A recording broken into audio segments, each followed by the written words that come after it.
وہ دن میاں بلاقی کے لیے انتہائی حیرت انگیز تھا۔ صبح کے وقت وہ اپنی بگھی کا پیا ٹھیک کر رہا تھا کہ کسی نے اس کا کندھا ہلایا۔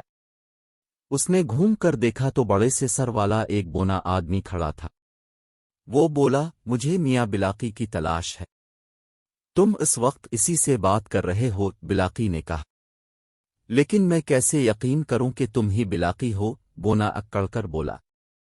ہاں یہ بھی ٹھیک ہے، بلاقی تعجب سے بولا۔ اس نے ادھر ادھر نظر دوڑائی تاکہ گواہی دلو اس کے، لیکن وہاں اور کوئی نہیں تھا۔ پھر اسے خیال الف اور وہ مسکرا کر بولا، میں تمہیں اپنا شناختی کارڈ دکھاؤں؟ ہاں، بونے نے خوش ہے کر کہا۔ بلاقی نے کارڈ نکال کر دکھایا اور پوچھا کہ وہ اسے کیوں ڈھونڈ رہا تھا۔ بونا رونی صورت بنا کر بولا، رات ہمارے چچا فوت ہو گئے۔ ان کی وصیت تھی کہ مرنے کے بعد انہیں آبائی گاؤں میں دفن کیا جائے۔ ہمیں ان کی میت لے کر جانی ہے۔ یہ سن کر بلاقی اچھل پڑا۔ وہ عرصہ دراز سے لوگوں کے گھروں کا سامان، غلے کے بورے اور پالتو جانور ایک جگہ سے دوسری جگہ پہنچاتا آیا تھا، لیکن اس نے کبھی نہیں سوچا تھا کہ ایک دن اسے ایک میت بھی پہنچانی پڑے گی۔ پھر اسے کچھ خیال آیا اور وہ بولا، بھائی تم اسپتال کی گاڑی کیوں نہیں لیتے؟ بونا منہ بنا کر بولا، اسپتال میں صرف ایک گاڑی ہے اور وہ کل ہی کسی کی میت لے کر دوسرے قصبے گئی ہے۔ اچھا، مجبوری ہے۔ چلو ٹھیک ہے، ہم ابھی چلتے ہیں۔ بلاقی نے پہیے کو 2-3 ہتھوڑے لگائے اور وہاں سے چل دیا۔ بونا اسے راستہ بتاتا جا رہا تھا۔ کچھ دیر میں وہ مضافاتی علاقے میں پہنچ گئے۔ وہاں دور دور گھر بنے تھے۔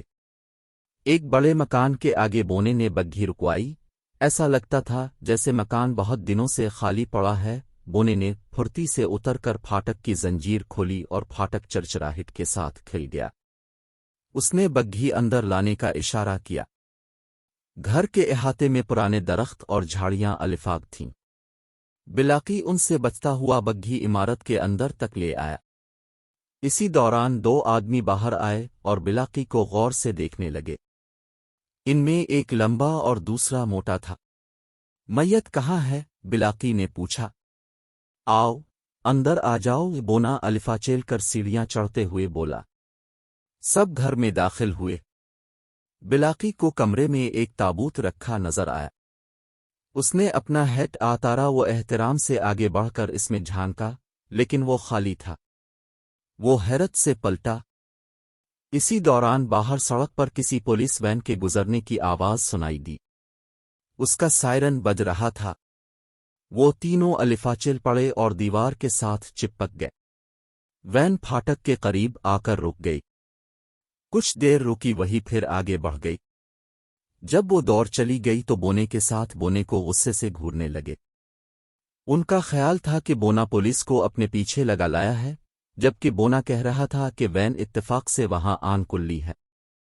ان میں بحث ہونے لگی۔ بلاقی کو گڑبڑ کا احساس ہوا۔ وہ بولا، دوستو، میرا خیال ہے آپ کی میت ابھی پہنچی نہیں، میں چلتا ہوں، کل اسی وقت آ کر معلوم کر لوں گا۔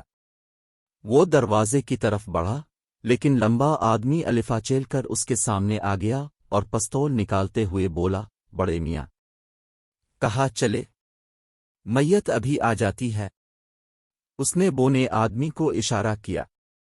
وہ اکڑتا ہوا آگے بڑھا اور تابوت کا ڈھکنا کھول کر اس میں لیٹ گیا۔ اس نے آنکھیں بند کر لی تھیں۔ باقی دونوں نے فورائے رونا شروع کر دیا۔